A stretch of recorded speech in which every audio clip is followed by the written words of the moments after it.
benefit of the collaboration for both, and to achieve the goals in like the music space, the content creator space. And with me today are Don Diablo, Josh Neuman, and Vincent Oostlander.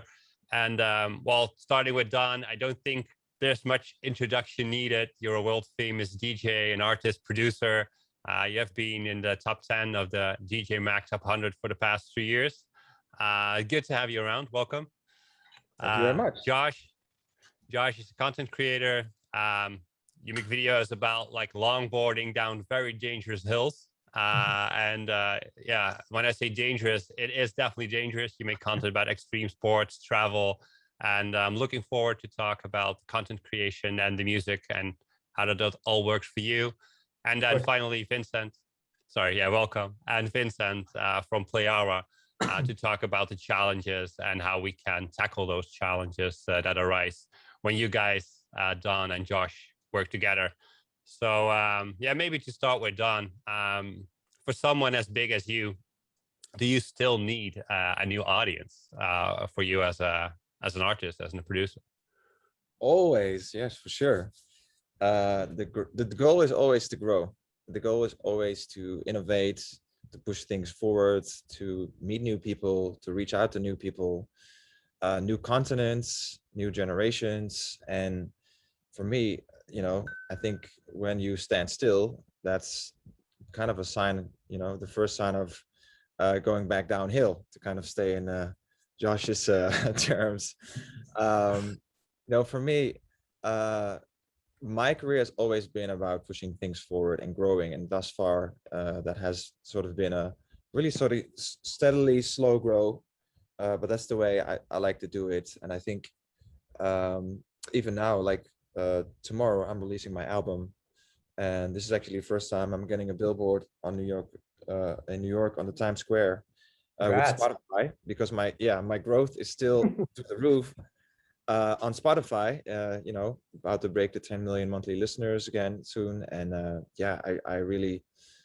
I work hard to keep things growing. And I think the same goes for any content creator out there, whether it's a musician or you're a YouTuber or a Twitcher. We're all creating content and we all want to reach our audience. And I think, we have to be able to do that as freely as possible without any restrictions or blocks or bans.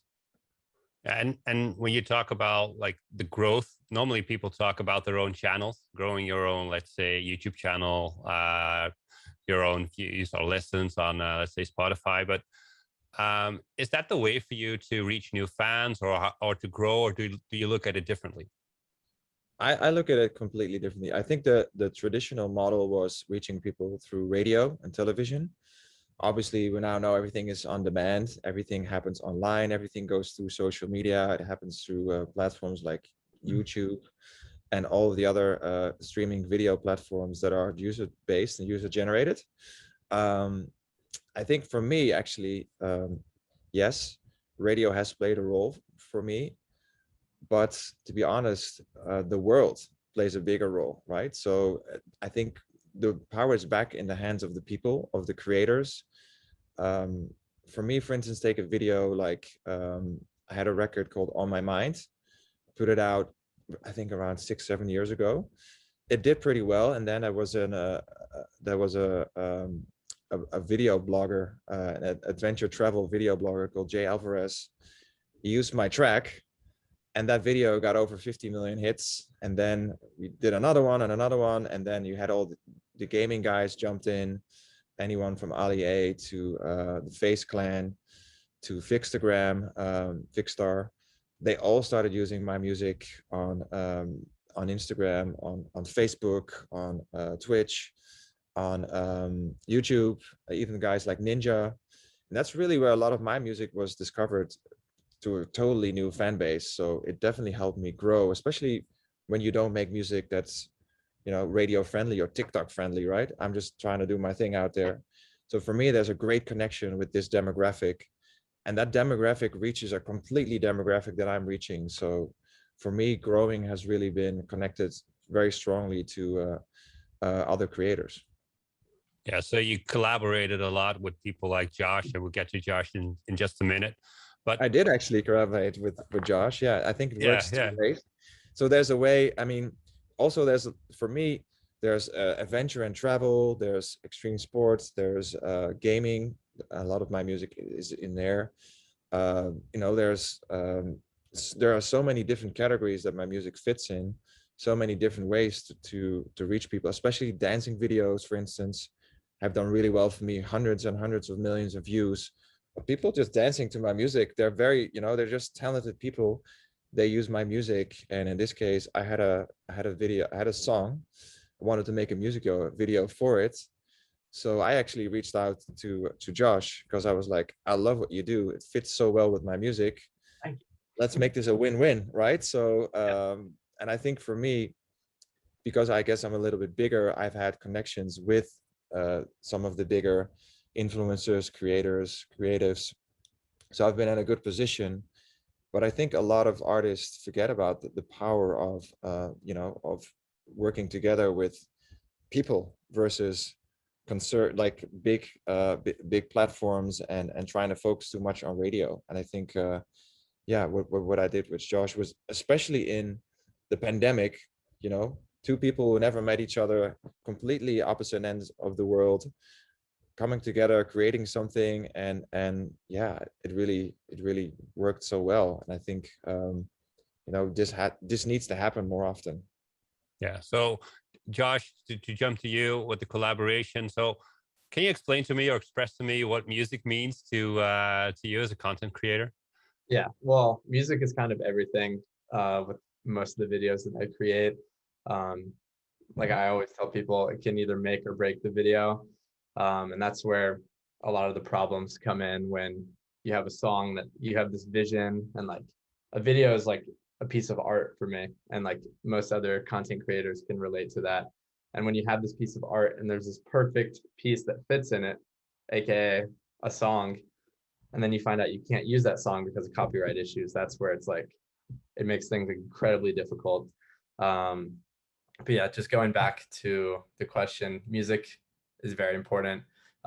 It helps tell the story that you're trying to tell in the video. It helps get the emotions across to your audience that you want to get. And yeah, it's huge. What are the biggest challenges you face when using music in your content? Yeah, so the constant dilemma that I face is either using like royalty-free music or like licensing songs through some of the different licensing websites, or using songs that are copyrighted, but I feel that they would fit the video better. The piece of art that I create would be better, and overall, I didn't just be happier with the piece of work.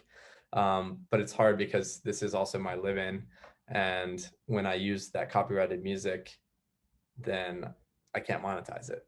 So it's finding the balance between trying to decide like which pieces of work are worth it for that, and like just it's just difficult, as you can probably guess, because It's you always always want, a compromise. yeah, it's always, yeah, you have to It's find actually somewhere in the middle. interesting, right? Because there's some sort of discrepancy where I think there's never been a connection between the artist and the influencer slash creator. There's always someone in between trying to make money. Whereas for me as a musician, I don't mind. From, you know, like I just want my music to get heard by as many people as possible. And I understand someone like Josh, he's a, you know, he's an artist himself, so he's creating his art. And I understand that this, he has to make a living from it, so he has to monetize it. So uh, he has to. There are two choices: either he uses my music or not. So for me, And I'd rather have him use it because, you know, it gets across to new people, and also it might actually get me a cool piece of content that I can use on my socials myself, which then actually is for free, you know, that I don't have to pay for. So you can actually reverse it. Some people are, you know, some artists are very against it. They're like, well, I need to get paid. I have an opposite set of mindset. My mindset as well. I'm not paying him. He's creating content that I can use for my socials, and we're just helping each other. That bridge needs to be gapped. And I think, you know, that's basically what's missing right now. One platform where all of this is kind of just brought together, and you can just easily use it with a simple interface and no hassle, because I know content creators are doing a lot every day, and it just goes the same when I'm making music or when I'm doing my thing. It has to be quick, it has to be simple, it has to be effective, and there's no time for too much talking and too many technical issues. Yeah, so what you're explaining is the collaboration between you guys was a win-win. It helps you grow, Don, and for you, Josh, it gives you the creative freedom to create that piece of art that you want. And the ideal world would be for you guys to like collaborate, have no technical or legal issues, and have a way to like tackle this challenge. And maybe this is a good moment for Vincent to step in from Playara and talk a little bit about what Playara is and what's how do you face this challenge that Don and Josh have? Yeah, thanks. Exactly what we are talking about right now is the problem that that Playara is addressing. So we learned a few years ago that like we hear today, there's a desire from artists, music artists, but also content creators to collaborate. And it's not just about bringing two people together who agree that they allow each other to, well, the musician, the artist will help the video content creator, and the video content creator helps the music artist. There's a lot of things that need to happen in the background. And that is basically what Playara has solved, that problem. What needs to happen in the background is that legally speaking and technically speaking, a collaboration is possible. Like I just mentioned, it's easy to agree here today that you can use my music, but what will happen when I publish my video with your music on YouTube today, for example? We have to make sure that the policing system of any platform out there, including YouTube, knows that it's okay for that piece of music to be used in that specific video. And that is what Playara has developed to basically enable video content creators and music artists to collaborate. All right, so just to jump to Josh and to illustrate maybe this a little bit. So if you want to use a piece of music, how does that work, and what kind of challenges you run into? Yeah. So typically I'll upload a video to YouTube, and then I'll get a little email from YouTube saying this song is copyrighted. Either you can't use this at all and it's blocked, like from people even viewing it, or in most cases, your video is still viewable worldwide, but any ad revenue and everything generated goes to copyright owner. They're getting all the statistics about your video's performance, blah, blah, blah. So that's typically what happens there. Even sometimes when I license music from some of the third-party sites, it takes a little bit for their system to even go and like get rid of that copyright. It's not a strike, but like the copyright notice. So that's definitely a pain point in the creation side, uploading side of this thing. Yeah, so every time you upload a video, there's this, you need to wait and to feel the relief because that everything is okay. Yeah, exactly. You wanted to say something, Don? And by that time, your video already lost a lot of its algorithm, right? Because it's kind of just, it went into the world kind of just stumbling rather than appearing. No, I said for me, it works the other way around, because I have a lot of content creator friends. They're always like, damn, I love this record, I want to use it. Do you have an instrumental, or where can I, and I'm constantly just kind of in the office of my record label, just kind of like, okay, this person needs to be whitelisted, that person needs to be whitelisted. Why didn't you whitelist that person? Oh, we forgot about this guy. And then it just becomes a mess, right? And the only thing I want is for all of my friends around the world to be able to use all of my music at any point in time, whenever they want. That's obviously not going to be possible from the start, because you're going to have a lot of songwriters, collaborators involved, but this is a step-by-step process. And I think we're making the first steps there right now, right? Playara is going to hopefully be the first step in the solution to this problem for, I guess, both Josh and myself, which is a big part of creation out there, a big part of creative world. Josh has millions and millions of people watching, his videos, I think a lot of new artists, new music creators would love to be, would love to have their music in his videos. And as long as they're, it has to be quality music. If it's just stock music, then it doesn't make sense for Josh either. Then he'd rather just not get any money, right, and not monetize, and just use a dope song. Because you also have to think about, it has to be, it has to be dope. It has to be quality music and not just stock music. Exactly. What I would like to add to that is what we have seen is that up until now, it's been very difficult to make it work, not only legally and technically, but there's a lot of manual work involved to facilitate the collaboration. So imagine if you want to scale this, you want to make, like you just said, Don, I want to make my music available to all my video content friends around the world. That is not easy to do, because that literally means manual work. And this is another challenge that we have been working on, to make sure we automate this whole process. So that if you allow for a new song that's being released to make it available on various platforms and various specific channels, that is now possible. And that is making your work and your team's work much easier.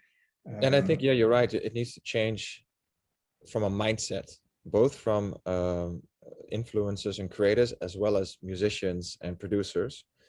Even before signing off anything, should actually basically already kind of have it in the contract before finishing a record, with everyone involved in that record just signing off on it, so that in the future, you're free to use everything. But that obviously hasn't happened yet, because a lot of hurdles are still there.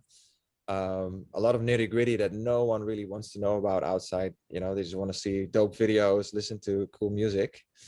But yeah, there's so much going on in the background, and that needs to be solved, obviously. And I think it takes an incredible amount of dedication and time, love, and effort. Obviously, in this case, from the Playara team.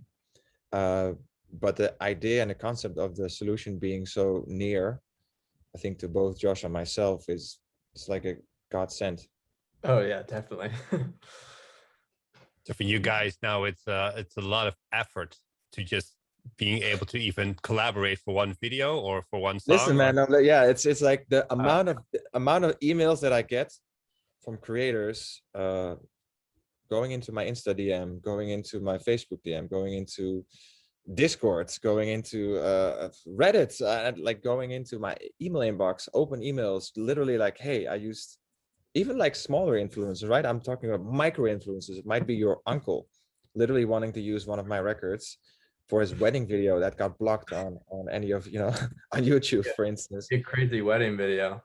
But it did actually, it could be literally something like that in the background. You could be a fan and you can't use it. So I think, yeah, it drives me nuts. It absolutely drives me nuts, the amount of emails that I get from, I didn't know there were like millions of content creators around the world that we've never even heard of or seen, but they have a circle of 400 or 500 people, right? So, but all of them together still make a giant network of millions, even billions of people around the world, from America to Russia to China, right? So there's so much going on, and I want to be at the forefront of making my music available, because let's be honest, like music in general, with the arrival of streaming and streaming platforms, it has really become about being able to reach as many people as possible in as easy a way as possible. And while doing that, and manage your own rights. And that's, I think, also very important as a music artist to keep an eye on. Collaboration is one thing, but you have to make sure that you own your music. And that's obviously where licensing comes in. But I think it's important to highlight that as a music artist, you keep your rights, you don't give them away, you just allow someone for a certain time frame to use music in a video. Can you stop it at a certain time as well, or is it open-ended? Yeah, because maybe that's an interesting question, because Josh, you use music from royalty-free libraries. Why wouldn't you collaborate with such a library, Don, to get your music to different people?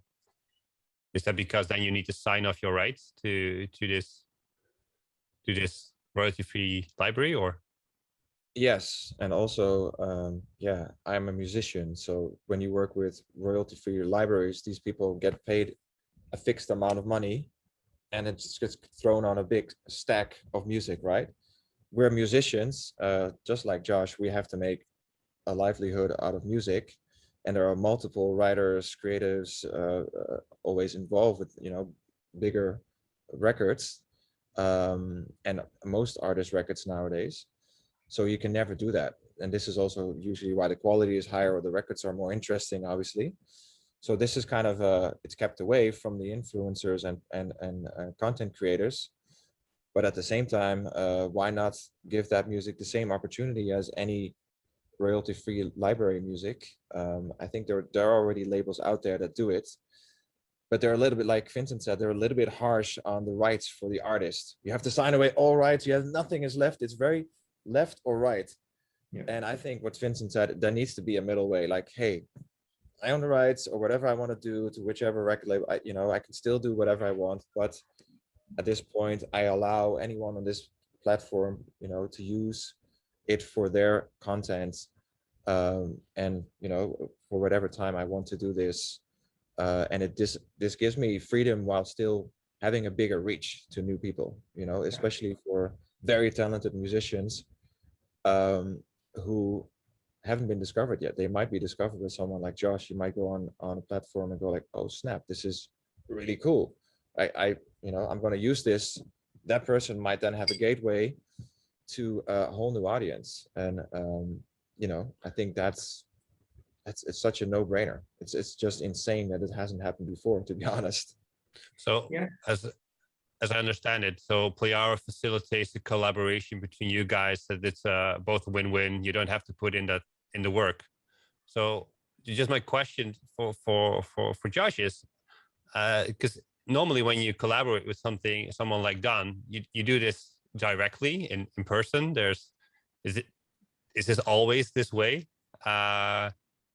So it's, when we did it, it was all over like email, Zoom, and everything like that. But I guess typically that's the way I've done it with a few other artists, but I haven't done a ton with it because at the end of the day, it's like a painstaking process to go just for one video. And like, so most of the time I'll just not even do it because it's one of those things when you're that point in the video process, it's like, oh, I have to use 4 songs in this one video. Do I want to reach out to like every single person here and like have it be like a month process just trying to use these songs? Or am I just going to sacrifice the ad revenue I generate from that video?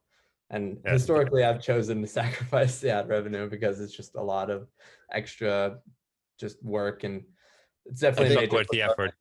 In our case, it was a real collaboration in the sense that we went back and forth with the videos. We added some special effects to the video and titles, etc. So it had kind of a both world type of situation. And I can imagine, if more people discover your music, you can make a real connection with that creator. Let's take someone like Gabby J. David, right? She's a dancer in America.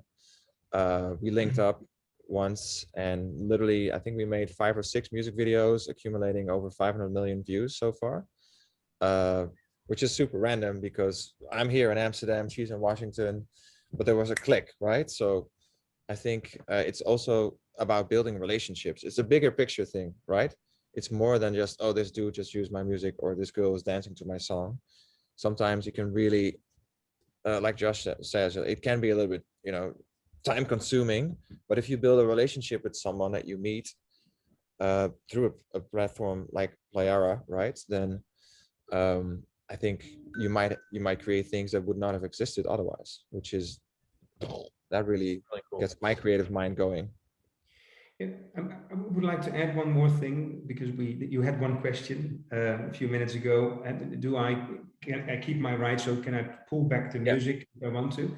Absolutely. And that's also very important. You don't only keep your rights, but you decide what to do with the music. So if a song goes viral and you decide to pull it off the platform and release it mainstream, absolutely, that's not an issue at all. So that gives you the flexibility to promote your music the way you want to. You can choose various channels, and you can go mainstream, and on top of that, work with a platform, well, work with us, work with Playara.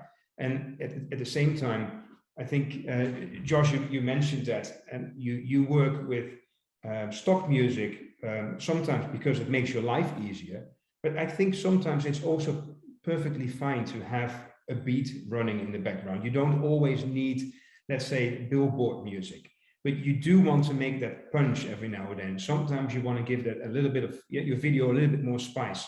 And that is exactly where we come in. And then you bring real music from real artists in your video. And I think that's exactly what we are trying to achieve here today.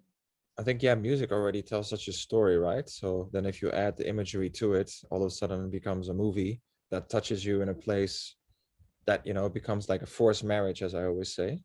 But what if somebody uses your music, if someone uses my music in a video that I don't approve, you know, that has something in there, I don't know, maybe something racist or sexist, or, you know, what happens then? Because it's an open source situation, right? Can I then say something in a specific situation, block it afterwards, and pull it away? What happens, Vincent? Yeah, a very good question to start with. What we are doing is that video content creators, they have an agreement with us. And by signing the agreement, they also agree to our terms and conditions. And obviously, we are policing and looking very carefully at how music is being used in what type of video. So if you do not comply with our terms and conditions, that video will obviously be flagged and music will not be made available. So it's very important for us to make sure that the integrity of the artist is kept at a high level. And so the platform and yeah, works. You work together with the platform to police as well and to help you with that. Exactly. Correct. Yeah. All right. I don't know if there are any more questions you have. I gotta jump. I have like 2 more minutes, Bart. So I gotta. I gotta drop an album. Yeah. All right. So that maybe we can wrap it up. We have a little bit of a deep dive into the win-win situation if you guys can collaborate together as artists and content creators, and how Vincent helps facilitate this, and hopefully takes a lot of work away that you normally would have to do it manually. I hope everyone had a little bit more understanding of the effort that goes into the collaboration now, and how Playara intends to make this hassle-free, and to make sure that people like Josh can use real music from real artists using Playara. So thank you guys. You can also stream it, right? When let's say you're a gamer, it works on Twitch as well, right? You can keep streaming, almost like a radio station in the background while you're playing. Of course, you can do that in the same way. You just enrich, I believe, Vincent, the whole experience, right, for the content creator, live or in video. Definitely, yes, yeah. To embed in videos and use in live streams. That's gonna save lives, guys. So it's always good to save lives. So thank you everyone for joining this panel. John, good luck with your appointment. Josh, thank you for being here, and Vincent as well. Thank you. Thank you. Have a good day.